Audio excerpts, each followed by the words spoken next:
Eisenhower warned the American people about he when he was leaving office, Yeah. which is one of the craziest videos in human history. Yeah. Where he's saying the military-industrial complex wants to go to war. There's a machine that wants to go to war, and you have to be very careful of it. What is the history of this? So what, World War II, the whole country turns into a war machine? Is that essentially? And which was beneficial for us, right? Great for the economy, great for a lot of things, great to unite us. Great for freedom, great for not speaking fucking German for the rest of our existence. But, and by, it turns into a war machine, like Ford just starts making tanks. Like everybody shifts their goal, right? Is that essentially what happens when... Well, a lot of people definitely shift their... I mean, Ford obviously kept making cars, but like a lot of people do shift their But I think businesses. Ford also started making military vehicles. Did they?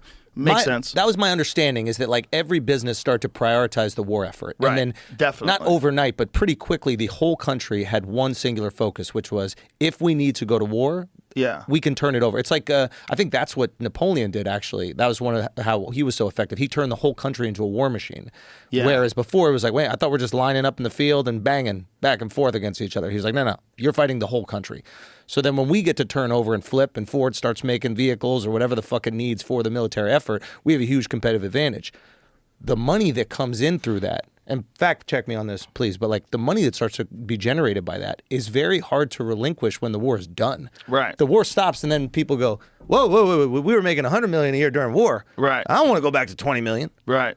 So we need more wars. Is that the idea? Yeah, that's definitely a part of the idea. It's also connected to a lot of other things too that you wouldn't think about, like subsidizing food. Wait, what? So subsidizing farmers. So like when you hear about corn subsidies, like we have corn subsidies. That's why there's corn syrup and everything. Yeah. And there's we picked a crop that could feed 300 million people, and it just happened to be corn. Well, what happened was during World War II, they started to subsidize farmers so that they would have a surplus. So in case another war breaks out, we're good. They always have they have food storage. Right.